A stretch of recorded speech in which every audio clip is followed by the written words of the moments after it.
કસ્તુરબા ગાંધી બાલિકા વિદ્યાલય સરકારી Limbdi model school ખાતે વિદ્યાર્થીનીઓ સન્માન સમારોહ યોજાયો। વાર્ષિક ઉજવણીના ભાગરૂપે સન્માન સમારોહ કાર્યક્રમ લીંબડીના લોકલાડીલા ધારાસભ્ય શ્રી કિરીટસિંહ રાણાના અધ્યક્ષસ્થાને રહ્યા હતા। ગુજરાત રાજ્યમાં પાયાનું શિક્ષણને વધુ મજબૂત બનાવવા માટે આજના દીકરા દીકરીઓને ખૂબ જ પ્રયત્ન કરી રહી છે, ત્યારે ગાંધી બાલિકાની સરકારી વિદ્યાલય લીંબડી, રાળોલ, સાયલા, ટીટોડા, સાપર દ્વારા આયોજિત કરવામાં આવેલા, જ્યારે લીંબડી, રાળોલ, સાયલા, ટીટોડા, સાપરની કુલ મળીને 5 સ્કૂલના વિદ્યાર્થીનીઓ રમત અભ્યાસ રમતગમત ક્ષેત્રે ઉત્કૃષ્ટ પ્રદર્શન કરનાર છાત્રાઓને સન્માન સમારોહ કાર્યક્રમ યોજ્યો હતો।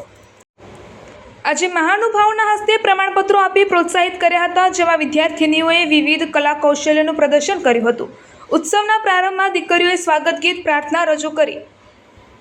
ગુજરાતની અસ્મિતા સમાન ગરબા, લોકનૃત્ય, નાટક અને દેશભક્તિ ગીતો સહિત મનમોહક પ્રસ્તુતિઓ રજૂ કરી પ્રેક્ષકોના દિલ જીતી લીધા હતા। લીંબડી ધારાસભ્ય કિરીટસિંહ રાણા, પૂર્વ તાલુકા પંચાયત પ્રમુખ કૃષ્ણસિંહ રાણા, જિલ્લા શિક્ષણ અધિકારી શ્રી ભદ્રસિંહ વાઘેલા, ડૉક્ટર અંજનાબેન પટેલ, ટીડીપીઓ ઇન્દ્રજીતસિંહ વાઘેલા, શિક્ષક સંઘ પ્રમુખ મહાવીરસિંહ પરમાર, સીઆરસી રવિરાજસિંહ ઝાલા, સીઆરસી દેવરાજસિંહ સિંધવ, ડૉક્ટર વૈભવ બેલાણી, કિશોરસિંહ રાણા, દલસુખભાઈ ચૌહાણ, વિજયસિંહ ઝાલા, રાજુભાઈ પટેલ, યશવંતસિંહ પરમાર તેમજ ભાજપ સંગઠન હોદ્દેદારો, આગેવાનો, કાર્યકરો, બાલિકાઓ, શિક્ષક શિક્ષિકા, વાલીઓ મોટી સંખ્યામાં ઉપસ્થિત રહ્યા હતા। રિપોર્ટર દીપકસિંહ વાઘેલા, લીંબડી।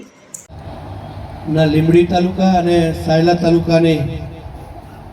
કસ્તુરબા ગાંધી બાલિકા વિદ્યાલયના વાર્ષિકોત્સવ અને દીકરીઓના સન્માન સમારંભ કાર્યક્રમમાં આજે આપણી વચ્ચે ઉપસ્થિત કાર્યક્રમના અધ્યક્ષશ્રી અને હમણાં જ આપણી વચ્ચેથી વિદાય લીધી એવા લીંબડી મત વિસ્તારના માન્ય ધારાસભ્ય શ્રી કિરીટસિંહ રાણા સાહેબ, જેઓ પૂર્વ કેબિનેટ મંત્રીશ્રી પણ છે ગુજરાત સરકારના, સાહેબે આપણી વચ્ચેથી અહીંયા આપણે સૌને સંબોધ્યા અને આ કાર્યક્રમને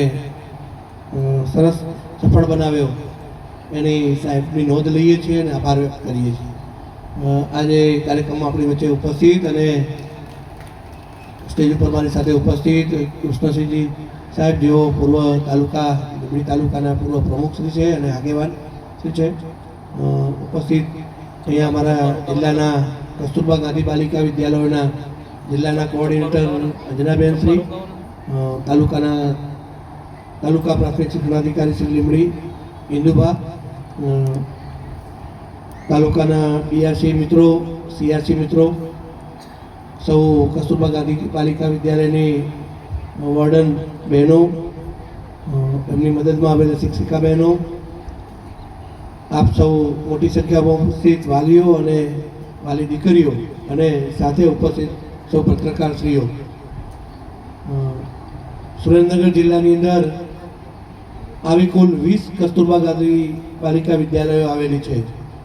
અને એની અંદર 2100થી વધુ દીકરીઓ અભ્યાસ કરે છે, જેને સરકાર વિનામૂલ્યે શિક્ષણની સાથે સાથે રહેવાનું, જમવાનું તમામ સવલતો આપે છે, સાથે સાથે એમને જીવન કૌશલ્યની તાલીમો પણ અપાય છે અને આવી સરસ મજાની યોજના છે જેમાં દીકરીઓ એ દીકરાઓને બરાબર શિક્ષણ મેળવે, આગળ વધે અને પોતાના કુટુંબની સાથે સમગ્ર વિસ્તાર, સમાજ અને રાજ્ય દેશનું નામ રોશન કરે એ માટેની આ સ્કીમમાં આ સરસ મજાનો વાર્ષિકોત્સવ અને એની અંદર સરસ મજાની કૃતિઓ રજૂ થઈ, રાસ રજૂ થયા, ગરબા રજૂ થયા, નૃત્ય રજૂ થઈ, પિરામિડ રજૂ થયા, દેશભક્તિ ગીતો રજૂ થયા અને દીકરીઓએ સરસ મજાના વક્તવ્યો આપ્યા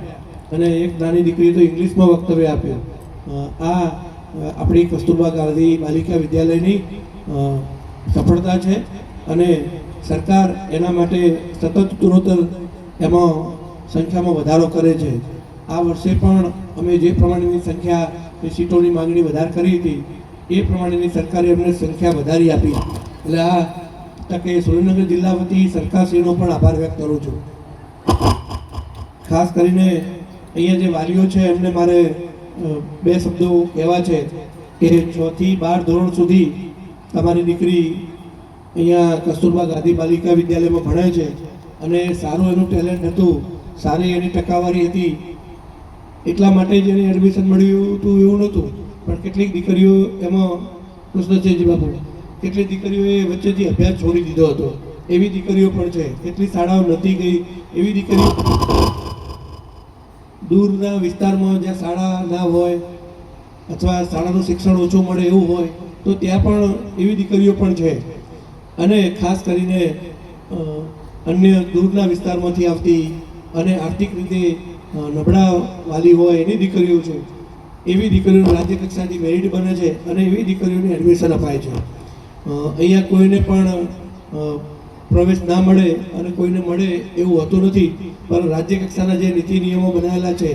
એમાં અમે જિલ્લાના અધિકારીઓ પણ એમાં હસ્તક્ષેપ કરી શકતા નથી. સંપૂર્ણ પારદર્શી પ્રક્રિયા છે અને સંપૂર્ણ ઓનલાઈન પ્રક્રિયા છે. એટલે તમારી દીકરીઓને અહીંયા જે ભણાયા છે અને ખાસ કરીને જેને 10મા 12માની પરીક્ષા આપી છે, ખાસ કરીને 12મા ધોરણની પરીક્ષા આપી અને જે દીકરીઓ આજે વિદાય લઈ રહી છે એમના વાલીઓને ખાસ કહેવું છે કે એમને ઉચ્ચ શિક્ષણ પણ આપજો, કોલેજનું શિક્ષણ આપજો. અને એમને એવું જરૂરી નથી કે તમારો કદાચ ખૂબ દૂરના વિસ્તારમાં રહેતા હોય તો ક્યાંક એવું લાગે તો ઘરે બેઠા પણ કોલેજનું શિક્ષણ હવે મેળવી શકાય છે